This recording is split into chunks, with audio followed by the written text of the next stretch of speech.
Vamos então falar de Neemias. E esta vai ser uma história muito diferente, talvez, das outras histórias.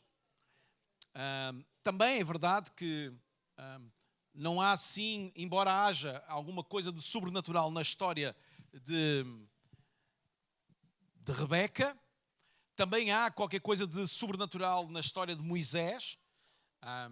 Mas a verdade é que na história de Neemias, que é a que vamos abordar hoje, é uma história que está despida do sobrenatural. Tudo o que vai acontecer em Neemias é algo natural. Então, nesta tarde, talvez para aqueles que não têm um relacionamento tão íntimo com Deus e entendem as coisas de Deus desta forma, percebendo que Deus é um Deus sobrenatural e que faz coisas sobrenaturais, coisas absolutamente incríveis e que nós amamos muito que Ele faça e desejamos muito que Ele faça e amém, aleluia, era a altura que todos nós estávamos a dizer glória a Deus, é verdade, eu desejo isto, mas não estão a dizer porque estão distraídos. Não, estou a brincar. Estão comigo ou não? Ajudem-me que eu agora fiquei assim. Quando eu disse estão distraídos, estava à espera que dissessem não, quero, mas ficaram todos em silêncio e eu disse, queres ver que eu estou sozinho na sala? Então Neemias é uma história que não tem nada de sobrenatural, esta história, esta particularidade. Isto é, tudo aquilo que acontece aqui vai acontecer por uma atitude, um comportamento perante uma situação. E eu queria que nós analisássemos isto desta forma, porque eu ontem partilhava no nosso grupo de oração e eu gosto de lembrar isto, porque às vezes eu sei que há pessoas que não sabem que ao sábado de manhã nós temos um grupo de oração. Malta que costuma vir, não há um grupo de oração fervoroso. Viram os amenes que foi amenes do género, você ficou a pensar assim, porque é que eu não estou lá? Não está porque não quer, basta vir. Não fica à espera que o Espírito Santo vai acordar, que isso não vai acontecer. É mesmo o seu despertador que o tem que fazer e você vem, está um bocadinho, e eu sei que algo sobrenatural vai acontecer na sua vida também. E ontem eu dizia que há uma mentalidade cristã ou evangélica, ou uma mentalidade que vem da religiosidade, que é, nós esperamos sempre que Deus faça alguma coisa. E há uma verdade que você vai perceber nesta história que está implícita e tem que ser para a nossa vida. Deus pode fazer alguma coisa antes, Deus pode fazer alguma coisa só depois, mas há uma verdade que não muda. Deus sempre vai esperar que nós façamos a nossa parte. E há uma parte que é nossa. Não há hipótese. Nós não podemos pedir a Deus que faça. Temos que ser nós a fazê-la. Bem, quem era Neemias? Neemias era um judeu nativo de Jerusalém, isto é, alguém que tinha nascido na bela cidade de Jerusalém e viveu no ano 430. Eu já a uma altura tive a oportunidade de partilhar isto, mas como já foi há algum tempo, quero trazer isto à memória. Ele viveu nos dias em que o Império Persa dominava o mundo. Portanto, viveu nos dias do rei Artaxerxes, ok? Para quem gosta de história. E para quem gosta de filmes, não sei se alguém já viu o filme dos 300, é mais ou menos nesse período. Aliás, o rei que aparece aí é o rei Xerxes, que era o pai de Artaxerxes, ok? Assim já ficamos situados, porque eu sei que há pessoal que gosta de filmes e de séries e dessas coisas todas e percebe o tempo em que nós estamos a falar. Neemias tinha um trabalho perante o rei e era um trabalho um bocadinho complicado. Alguém é capaz de gritar daí de baixo qual era o trabalho de Neemias? Copeiro, não é? E eu não sei como é que seria, mas era um trabalho um bocadinho complicado. Porque podia correr tudo bem até que um dia alguém desejasse envenenar o rei. E o primeiro a morrer era...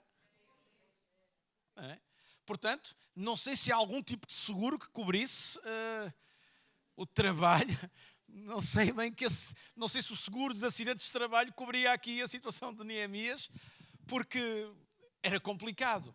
Ok, todos nós entendemos. Então, era um trabalho difícil. Qual o contexto histórico? O que é que aconteceu? E é importante nós percebermos isto. Há um momento incrivelmente mau para o povo de Israel e para a cidade de Jerusalém. A cidade de Jerusalém tinha sido destruída por um rei chamado Nabucodonosor. E alguns de nós, se calhar, já ouviram falar Nabucodonosor. Portanto, e se você conhece a história de Nabucodonosor, por favor, não ponha este nome nem ao neto, nem ao filho, nem nada disso. Ok? O rei do Império Babilônico. E nesse tempo era então um império que estava reinando e reinava com força. Mataram muita gente, os que ficaram vivos foram levados prisioneiros, e até que o Império Babilónico cai e levanta-se então o Império Persa. E então um novo rei, e esse novo rei diz aos judeus prisioneiros na Babilónia, onde estava também Neemias, que eles são livres para voltarem a Jerusalém. E como qualquer pessoa que é livre, e às vezes era interessante nós vermos, eu não sei se você gosta, eu sei que há hoje cada vez ler é alguma coisa que está em extinção, muita gente não gosta de ler, não é? Eu até li um pensamento um dia destes que fotografei e guardei, que é: ler prejudica fortemente a ignorância. Portanto, era importante nós lermos, não é? Porque ler torna-nos mais conhecedores, percebendo mais a verdade das coisas, etc. Não é? Boa. Então, há um filme, e há filmes que têm aparecido hoje, e há um que está aí nos cinemas, que fala exatamente sobre a escravatura. E acho que seria muito interessante, se você não gosta de ler, pelo menos ver um filme como este, em que lhe vai dar uma noção clara do que era a escravatura e a dificuldade que a escravatura tem. Não é? É verdade que hoje não vivemos numa escravatura como na escravatura racial, como houve em África do Sul, com o Apartheid, ou nos Estados Unidos, a grande força também de escravatura sobre a raça negra. E era interessante você ver e perceber um bocadinho, porque nós vivendo na liberdade dos nossos dias, às vezes não damos valor à escravatura, não é? Não damos valor ao que é estar preso, prisioneiro, não ser livre, não ter possibilidade.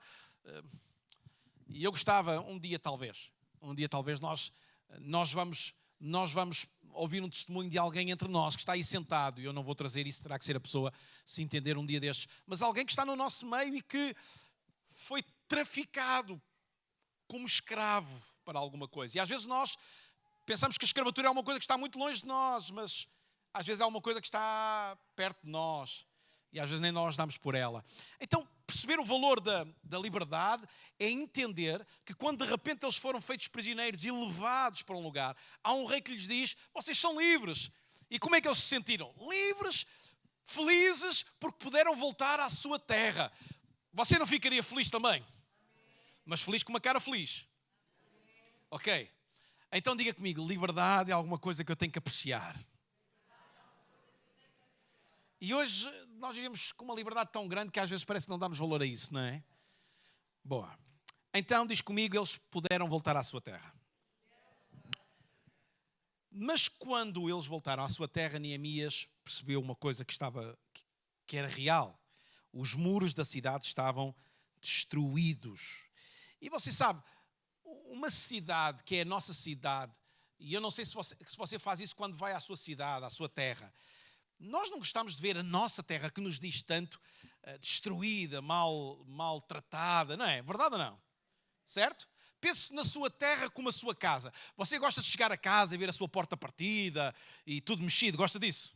Aqui há alguém que já tenha passado pelo sentimento da sua casa ter sido assaltada? Alguém já passou por isso? Eu já passei por isso. E você, é aquele sentimento de desconforto, não é? Alguém mexeu, destruiu o que era nosso, não é? O que nos pertence. Então há aquele sentimento, não é?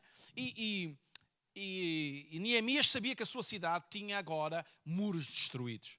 Tinha agora, quer dizer, durante algumas dezenas largas de anos, tinha os muros destruídos. E ele dizia: e isto é vergonha para mim, é vergonha para o meu povo. Você sabe porquê? Porque Jerusalém sempre foi reconhecida como uma cidade importante para os cristãos. Uma cidade importante para quem era filho de Deus. Então, significava que ver uma cidade com os muros destruídos, significava que os povos que lá passavam diziam: afinal, onde está o Deus dos judeus? Nada acontece. Os muros estão destruídos. Eles foram levados cativeiros. De repente os judeus voltam, são livres, voltam para a sua terra, estão lá a habitar na sua terra. E Neemias pensou: eles vão continuar a passar por aqui, vão nos ver aqui, vão dizer: onde está o Deus desta gente? Ainda estão comigo? De certeza? Estão a acompanhar o contexto histórico. Sei que se calhar alguns não gostamos de história, mas é importante percebermos isto. Diz comigo: isso trazia tristeza, depressão, insegurança. E ninguém gosta de viver com isto. E então Neemias, um simples homem, copeiro, escravo, prisioneiro, levanta-se como aquilo a que nós podemos chamar um líder para mudar o curso da história do povo judeu. E eu gostava que nós lêssemos nesta tarde, lá em Neemias capítulo 1. Ok? Vamos lá? Tá? Você pergunta, pastor? Pergunta em voz alta, por favor. Pastor? Onde está o livro de Neemias? Na Bíblia. Na Bíblia. Se posso ajudar, está a seguir a Esdras. E antes de Jó. Esther. Sim. Jó ainda é depois. Ok? Neemias capítulo 1, versículo 1. Diz assim. História de Neemias, filho de Acalias, no mês de Quisleu, no ano 20 do reinado de Artaxerxes. Encontrava-me eu na fortaleza de Susa. Quando chegou da província de Judá, Anani, um dos meus irmãos, com mais alguns homens, pedi-lhes notícias de Jerusalém e dos judeus que tinham escapado ao cativeiro da Babilônia. Eles disseram-me o seguinte: esses que ficaram na pátria e não foram para o cativeiro encontram-se em grandes dificuldades e em grande miséria. Quanto a Jerusalém, as muralhas continuam em ruínas e as portas ainda destruídas pelo fogo.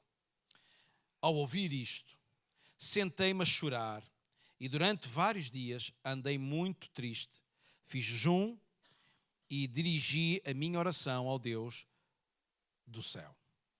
Neemias levantou-se então e pensou, tenho algo a fazer. Ele não só se aquietou com algum tipo de notícias, ou não só se rendeu a um tipo de notícias, mas ele se levantou para mudar alguma coisa. Durante 120 anos, os muros estavam assim. É muito ano. É muita história. São reinados. É muita gente a passar por ali. É muita gente a ver a mesma coisa. Ouça, 120 anos é mesmo muito tempo. E é incrível como é que nós podemos refletir sobre isto e pensar. Durante 120 anos, pessoas viram o mesmo que Neemias soube que estava a acontecer. E Neemias teve uma reação em relação a isto. E houve pessoas que passaram por lá, os que não tinham sido levados para a Babilónia e que tinham ficado em Jerusalém, que tinham escapado à escravatura, à prisão, ficaram então em Jerusalém e viam todos os dias, diz comigo, todos os dias, a mesma coisa. E diz comigo, e nada fizeram. Diz comigo ainda em voz alta, mas um simples homem, com um emprego difícil. E note, não, isto não é para repetir. E note isto. Este homem não podia ser liberto. Este homem, só um podia libertá-lo. Eu não sei quantos trabalham 40 horas por semana. Mas às vezes, se pudéssemos trabalhar 30, chegava. Eu já sabia que ia arrancar a menos. E ganhar como se fosse 60. Eu não disse? Quando a gente fala destas coisas, toda a gente parece que ganha um fogo lá interior, não é? O que você talvez nunca parou para perceber é que o trabalho de Neemias era 7 dias vezes 24 horas. A qualquer momento, se o rei à meia da noite decidisse que queria beber, lá tinham que levantar Neemias para ir provar os copos antes de o rei beber. E nós temos que entender que então este era um trabalho de escravatura. Mas Neemias percebeu uma coisa. Eu tenho que fazer alguma coisa. E a grande verdade que se levanta aqui é: o que será se houver gente que perceba, olhando para os muros da nossa cidade, e muros não tem que ser fisicamente muros, pode ser o muro do divórcio, pode ser um muro do descontentamento de pais com filhos e filhos com pais, pode ser um muro dos sem-abrigos, pode ser o muro dos alcoólicos, pode ser o muro dos dependentes de drogas ou outra coisa qualquer. Pode ser o muro das pessoas que fechadas na sua casa vivem dependentes de medicamentos para conseguir resistir e lutar com a sua vida e ganhar ânimo para a sua vida. O muro da frustração, o muro da desilusão, o muro de se ter tentado não sei quantas vezes, como aquela mulher que foi tirar água ao poço. E Jesus disse, como é que é possível? 5 vezes tentaste ter marido e construir uma vida e agora tens um que não é o teu e as coisas continuam sem futuro. Há muros na nossa cidade que são levantados e nós passamos, como aquele povo, muitas vezes ao lado desses muros. E deixe-me dizer, passamos um pouco indiferentes, vendo o muro, e não tendo uma atitude, uma reação. E este homem lança-nos um desafio sério. Lança-nos o desafio de perceber se há alguma coisa que eu percebo que não está mal, mesmo que eu possa ser insignificante, mesmo que o meu trabalho possa ser insignificante, mesmo que a minha postura possa ser uma postura de não ter muito relevo na sociedade, Deus me dá a oportunidade de eu me levantar com uma palavra diferente para estes dias e fazer uma diferença na história. E eu quero que percebas isto nesta tarde. Nós não somos uns míseros esquecidos em Luxemburgo, que ao domingo à tarde nada mais temos que fazer do que vir à igreja. E o problema é este. Nós achamos que às vezes a nossa vida se resume a isto e esta mediocridade de pensamento. Tu és maior do que aquilo que está a acontecer aqui nesta tarde. E tu foste chamado para coisas maiores do que aquelas que estão a acontecer aqui nesta tarde. Tu foste chamado para fazer história no lugar onde tu estás nos teus dias. E tem coragem de dizer, eu sou Neemias. Eu vou-me levantar. Mesmo que há coisas que me prendam. E é verdade que havia coisas que o prendiam. Alô? Alguém está vivo? Hoje o calorzinho está bom, não é? Ainda estão cá ou não? Ninguém pode dizer que é efeito do cálice da ceia porque não era vinho. Era sumo de uva. Ainda estão cá, não estão? Diz comigo, Neemias. Desafia-me a tomar uma posição. Você já reparou que a história de Neemias fica escrita na Bíblia, fica escrita para o mundo por causa desta façanha. E qual façanha que nós vamos ver? Nós vamos ver o que é que aconteceu por aqui. Ok, então o que é que Neemias tem para nos dizer? Neemias tem para nos dizer uma grande lição sobre a qual eu vou falar no próximo domingo, hoje não. Era para ver a vossa reação. Se pedirem muito, eu falo hoje ainda. Estou terrível hoje, está mal. Qual é a grande lição que ele tem para nos ensinar? Nenhum problema é demasiado grande quando temos ajuda. Esta é a grande lição. Diz comigo, nenhum problema é demasiado grande quando temos ajuda. Que é a mesma coisa que dizer que nenhum problema é suficientemente grande para enfrentarmos quando nós temos ajuda. É a mesma coisa que dizer que quando nós enfrentamos uma dificuldade, percebendo que temos ajuda, nós podemos dizer, isto pode estar agreste, mas não é impossível. Isto pode estar difícil, mas há uma coisa que eu sei, eu vou sair vitorioso disto. E Neemias ensina-nos bem esta grande lição. Vamos pensar um pouco nisto. Ok, primeiro, a quem devemos pedir ajuda? É a pergunta que se impõe aqui.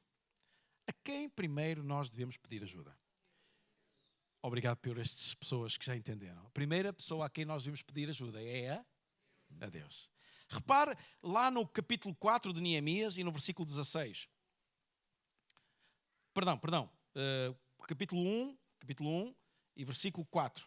Tendo eu ouvido estas palavras, assentei-me e chorei e lamentei por alguns dias. Estive jejuando e orando perante o Deus dos céus. E disse, Senhor, Deus dos céus, Deus grande e temível, que guardas a aliança e a misericórdia para com aqueles que te amam e guardam os teus mandamentos. A quem é que ele foi pedir ajuda em primeiro lugar?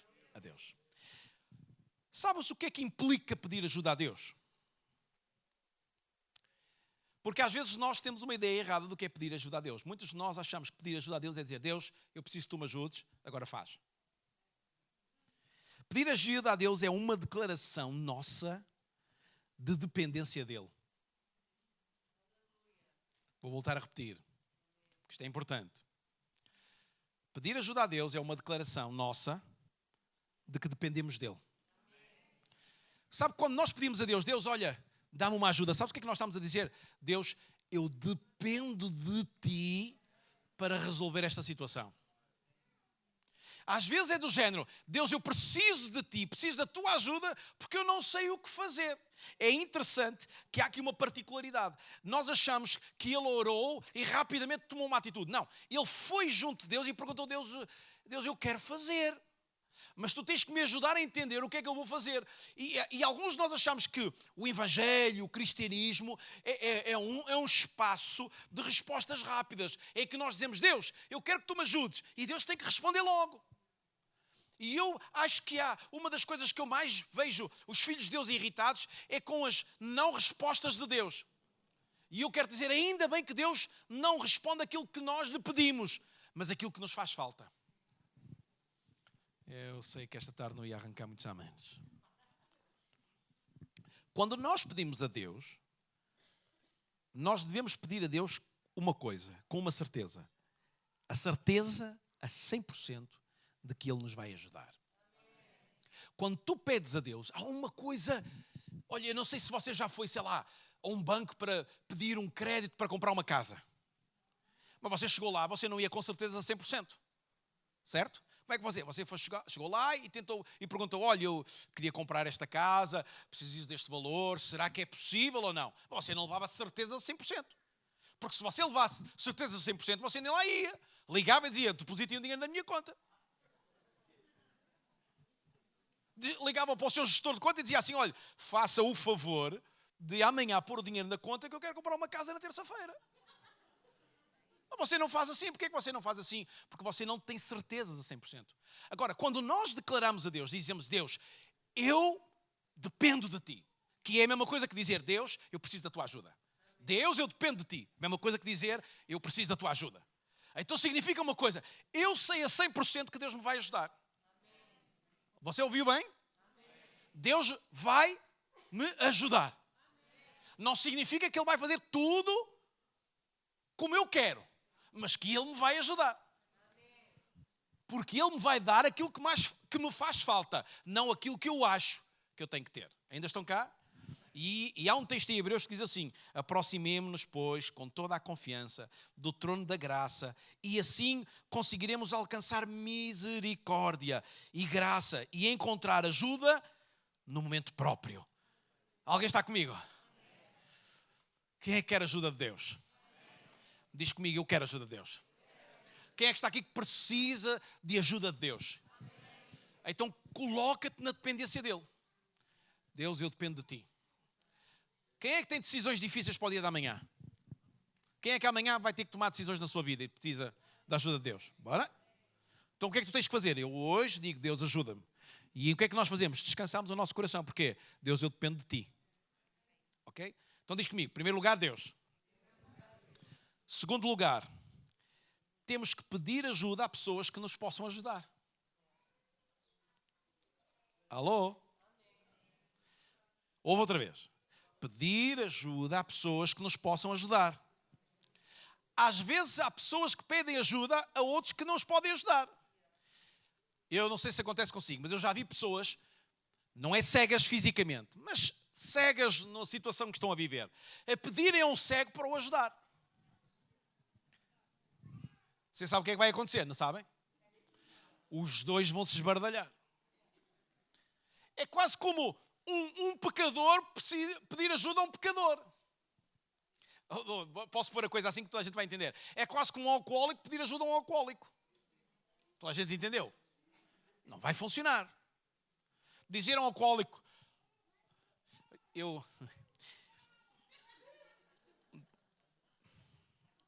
há histórias muito interessantes. E eu gostava muito de desafiá-lo, você tirarem uma terça, uma quinta, e você vir comer já não é vir trabalhar ao Esperança House, é vir comer uma sopa connosco no Esperança House.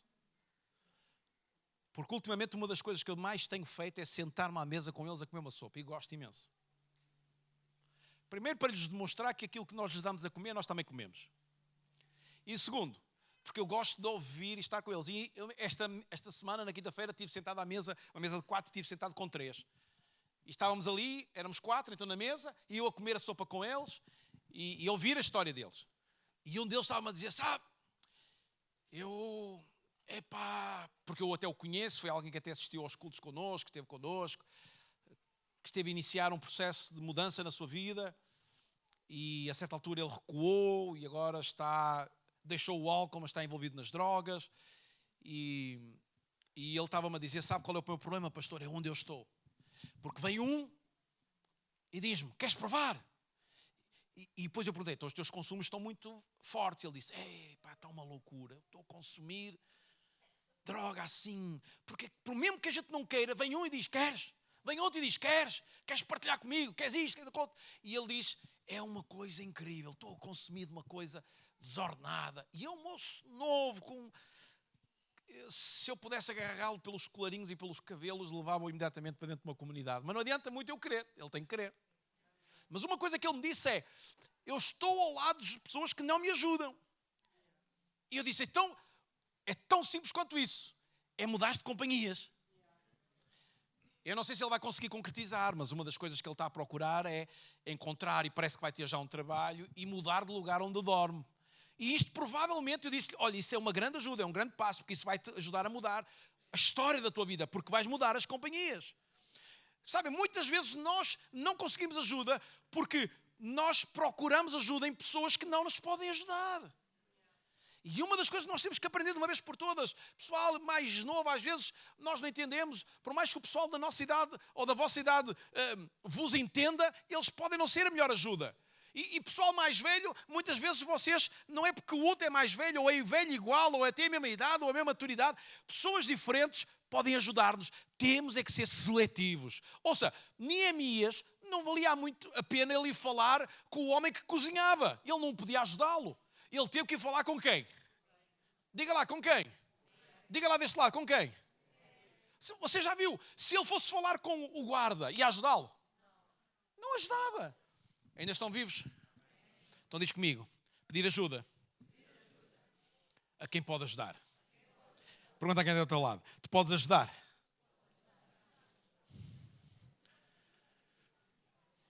Então empresta aí 1 milhão de euros.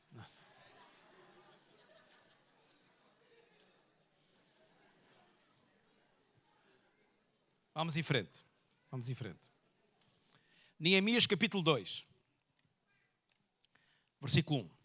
No mês de Nissan, ou Nisan, do ano 20 do seu reinado, quando eu ia a servir-lhe o vinho, o rei deu-se conta de que eu estava muito triste, o que antes nunca tinha acontecido.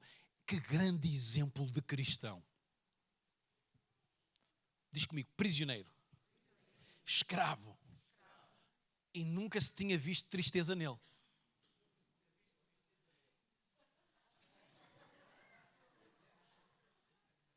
Isto serve para aqueles que são filhos de Deus. Então como é que vocês estão? Isto está muito difícil. Eu preciso do meu tempo. Eu não sei, mas Deus um dia deixar de responder e ajudar. Olha, pastor, vai sendo. Pode ser que Deus me ajude. Um prisioneiro e escravo, com o trabalho daqueles que não há seguro que lhe valha, diz que o rei nunca o tinha visto triste. Ouça, um homem que tinha que beber o copo antes do rei e dizer, será que é desta que eu vou ou não vou? E ele bebia o copo, mas bebia o copo feliz. Porque o rei diz que nunca o tinha visto triste. Ouça, será que vale a pena e adianta muito você, quando está a passar por uma dificuldade, andar para aí angustiado, com uma cara de funeral, que não o vai ajudar em nada? Reação ao momento. Mas também eu acredito que de alguma forma, ele mostra claramente, ele era um homem que sabia pedir ajuda a Deus. Ele disse, Deus vai me dar. Sabe o que é que eu acho mais? Eu acho mais isto ainda. Eu acho que ele era escravo, ele era preso e ele estava tranquilo porque ele sabia, ouça, um homem deste já tinha pedido a Deus para o libertar. E Deus ainda não tinha respondido. Mas como ele dependia da graça de Deus e do favor de Deus, ele sabia a 100%, um dia destes, no tempo certo, Deus vai me libertar. Você já viu isto? Que certeza!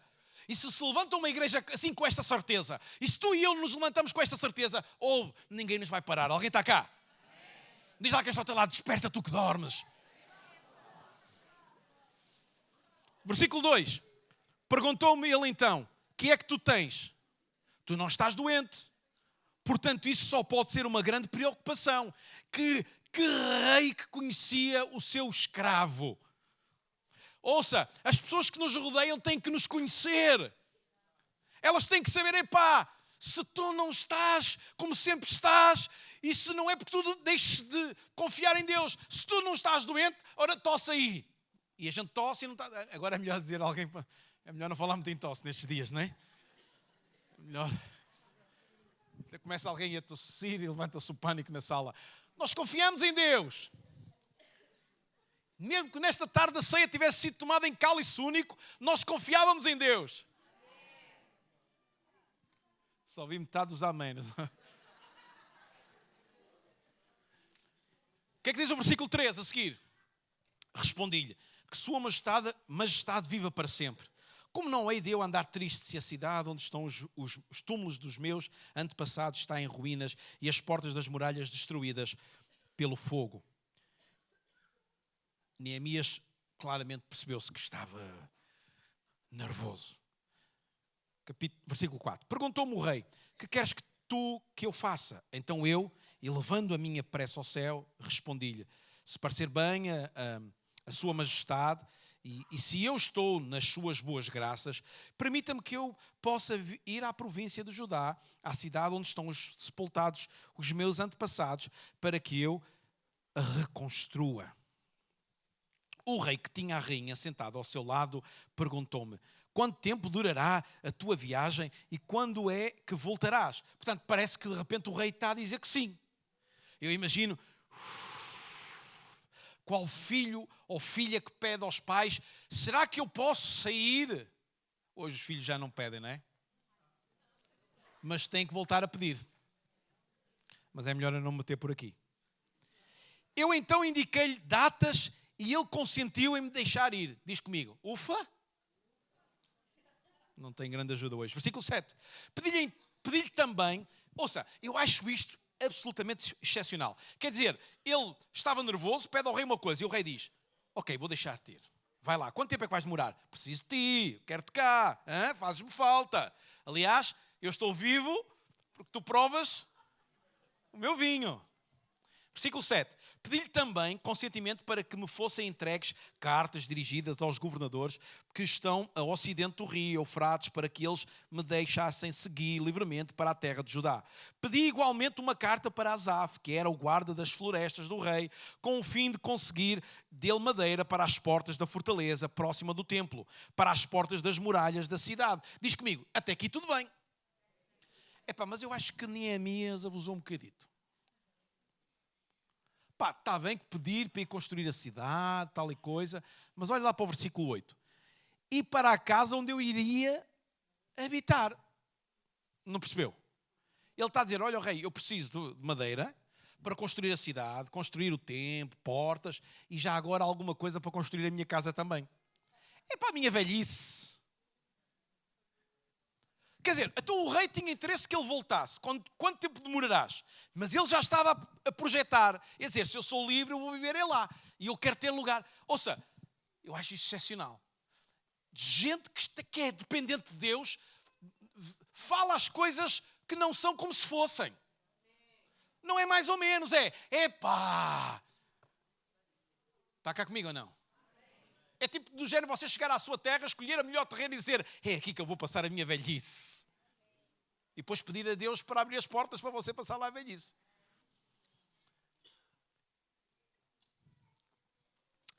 Eu acho interessante. Versículo final, a parte final do versículo. E o rei concedeu-me tudo. Diz comigo tudo. Diz comigo tudo. Diz comigo cartas, materiais, para a cidade, para o templo e para a casa de Neemias. Ouça, quando a gente pede ajuda a Deus e à pessoa certa, as portas vão se abrir. Aprenda a pedir ajuda às pessoas certas. Alguém pode dizer amém? Faz-me pensar aqui, hoje, agora, aqui, já, quantas vezes andamos a perder boas coisas porque não pedimos ajuda nem a Deus, ficando na dependência dele, e não pedimos ajuda às pessoas certas. Terceiro, peça ajuda a outras pessoas. A Deus, à pessoa certa, ou pessoas certas, e a outras pessoas. Quando ele chegou a Jerusalém, aquilo que nós entendemos é que ele pediu ajuda a toda a gente. Bora lá, todos que estão cá vão ajudar. E sabe o que aconteceu? Olha lá para o versículo 15. Aos 25 do mês de Elul, ou seja, após 52 dias de trabalho, diz comigo, 52 dias. Diz comigo, olha para mim, 52 dias. Ou seja, quando eles começaram a construir aquilo, eu imagino os outros povos lá a passar e olharem para as muralhas e a dizer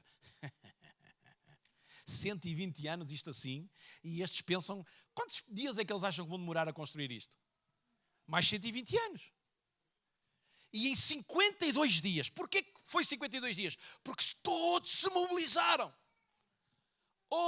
É tão importante na nossa vida nós sabemos pedir a Deus, pedir à pessoa certa para que as portas se abram, mas depois envolver todas as pessoas possíveis para que aquilo se concretize. E diz comigo, em 52 dias, algo aconteceu. Versículo 16. Quando os nossos inimigos das nações vizinhas souberam disso, atemorizaram-se e ficaram muito humilhados, porque reconheceram que esta obra tinha sido realizada com a ajuda do nosso Deus. Mas Deus esteve lá a trabalhar. Deus mandou anjos do céu para trabalharem. Deus fez as muralhas aparecerem restauradas. Aconteceu através do trabalho de quem? E há coisas que nós temos que entender que só vão acontecer através do nosso trabalho. Alguém já está cá? Quero terminar. Quando devemos pedir ajuda? Quem quiser tomar nota, isto é importante. Quando devemos pedir ajuda? Devemos pedir ajuda quando o problema é maior do que nós mesmos. Ouça, olhe para mim, estamos nos últimos segundos. Olhe para mim. Quando é que devemos pedir ajuda? Quando percebemos que o problema é maior do que nós. Como é que eu sei isso? Quando eu tento, mas não consigo. E quando eu tento e não consigo, significa que o problema é maior do que eu. Então é a altura e o momento para nós pedirmos ajuda. Quando é que devemos pedir ajuda? Quando estamos dispostos a fazer a nossa parte. Há momentos em que Deus atua por nós, mas é a maior parte do tempo, sempre. Deus só atuará quando nós fizermos a nossa parte. Então, quando é que devemos pedir ajuda? Diz comigo, quando o problema é maior do que eu. Quando o problema? Segundo, quando é que devemos pedir ajuda? Quando estamos dispostos? Vamos dizer juntos, quando estamos dispostos a fazer a nossa parte. Terceiro, quando é que devemos pedir ajuda? Quando sabemos que é isto que devemos fazer. Talvez, se as minhas contas não estiverem erradas, Neemias, depois de 3, 4 meses, é que foi falar com o rei. Não foi de um dia para a noite. E eu estou cansado de ver gente na precipitação a fazer muita asneira. E cuidado para que tu mesmo, não, na precipitação dos teus atos, não faças asneiras. Pondera. Nem tudo o que parece é. Nem tudo o que parece da vontade de Deus é. Porque há coisas que nos aprisionam e há coisas que nos vão roubar a liberdade lá à frente. E nós nem percebemos. Ouça, o diabo veio para matar, roubar e destruir. Sabes o que é que isto significa? Que ele vai fazer literalmente isso. E se nós não tivermos atenção, ouça rapaziada, ouça gente mais adulta, ouça gente mais velha, ouçam, escutem. Não, isto acontece com todos. Há momentos na nossa vida que nós ficamos presos por situações que atrás fomos precipitados. É importante ouvir Deus, entender a voz de Deus. E quando nós sabemos que é Deus, está na vontade dEle, então aí nós vamos fazer o que é correto. Vamos pedir ajuda. Como eu disse a terminar, 3 coisinhas que precisamos saber sobre pedir ajuda. Primeiro, não é fácil pedir ajuda. Seja sincero. Não é fácil pedir ajuda. Mas não deixes que o orgulho te impeça de pedir ajuda. Às vezes, nós sempre associamos a questão de pedir ajuda como uma atitude de fraqueza. E às vezes não queremos pedir ajuda. Ou seja, eu estou a falar consigo, eu sou feito da mesma matéria que você.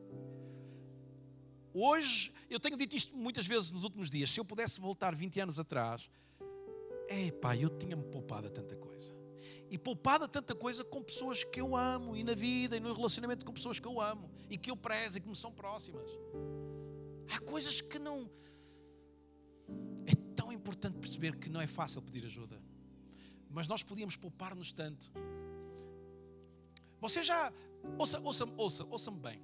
Você já passou por momentos assim, sei lá, de angústia, complicados, problemas seus, complicados, em que de repente você acabou por ter que partilhar isso com alguém e daí veio tipo uma porta, um caminho e você disse, uau, consegui, alcancei, estou cá, estou bem. E você olha para trás e diz assim, se eu tivesse feito isto mais cedo, tinha corrido melhor. Verdade ou não? O que é que isso significa? Que não é fácil pedir ajuda. E nós nesta tarde temos que sair da nossa postura humana, orgulhosa de que, os problemas é para serem vividos. Claro, os nossos problemas não é para andar a contar, não é para pegar num micro como este e agora vou contar o meu problema a toda a gente. Pronto. E agora já está. Não é assim, claro. Isso é só expor-nos sem sentido e sem razão. E é por isso que às vezes, eu digo a tanta gente, quando tu te expões, tornas difícil o regresso. Porque quando a gente se expõe demais, torna difícil o voltar atrás. Porque há muito mais barreiras que nós levantamos, muitos mais muros que levantamos. Então, às vezes, é importante saber que há coisas que têm que ser na reserva, no cuidado. Mas escute, mas pedir ajuda é um ato de inteligência. E um ato de grandeza. Pedir ajuda não é um ato de fraqueza, mas de grandeza. Alguém escuta o que eu digo? Isto é sério. Segunda coisa que temos que guardar sobre o pedir ajuda. Nem todas as pessoas ajudarão. Quantas vezes nós batemos à porta daquela pessoa que nós dizemos, esta vai ajudar. E ela não ajuda.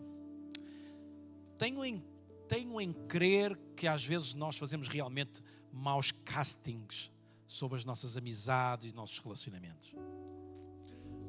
Não é? Como é que nós podemos esperar, às vezes, certa pessoa aquilo que ela não tem para dar? Já viu que E sabe qual é o problema? Acabamos com um relacionamento que até podia ser feliz apenas para a gente rir juntos. Não tinha que ser mais do que isso. Era só isso. Perdemos a oportunidade de ter alguém com quem rimos despreocupadamente porque é uma pessoa boa para a gente rirmos juntos. Mas não é uma pessoa boa para aconselhar. Não é uma pessoa boa para dizer este é o caminho, aquele é o caminho. Alguém escuta o que eu digo? Isto é importante. Porque vai ajudá-la a você não cometer tantas imprudências na sua vida. De tantas vezes criar expectativas sobre pessoas que não vão corresponder às suas expectativas. Pessoas que... Foi um erro nosso. Foi um erro de análise, de casting da nossa parte. Afinal, a pessoa não era aquele tipo de pessoa para dar um conselho. Não era aquele tipo de pessoa para nos dar direção, condução no caminho. E nós ficamos frustrados. Sabe qual é o nosso problema? Criámos um muro. Nunca mais volto a confiar. Afinal, os amigos são a mesma coisa, são todos iguais, é tudo igual. Não há diferença nas pessoas. Verdade ou não? E criamos um muro que nos divide de pessoas. Porque avaliamos todos por um. Mas o problema é que aquela pessoa, ela verdadeiramente, ela foi genuína, ela foi o que é. E quando alguém não tem mais para dar, porque é que nós esperamos que ela dê aquilo que ela não tem para dar? Alguém escuta o que eu digo? Terceira verdade e última frase que eu vou usar. Muitas vezes nós não precisamos de um milagre. Precisamos apenas e só da ajuda de alguém. E esta é uma história que, se você reparar bem, não houve um milagre de Deus na história. Houve apenas gente que quis ajudar. E a igreja, e nós, temos que ser pessoas disponíveis para ajudar esta sociedade a destruir muros, a destruir dificuldades, a restaurar situações. Mas para sermos isto, nós precisamos ser pessoas que fazemos isto também em relação a nós e em relação à nossa comunidade e dentro de nós. Deus está a chamar-nos para sermos restauradores. Alguém está comigo? Você entendeu nesta tarde? Não crie expectativas erradas sobre situações e sobre pessoas. Seja sensato. Perceba de Deus primeiro. Vamos ficar de pé, vamos orar juntos.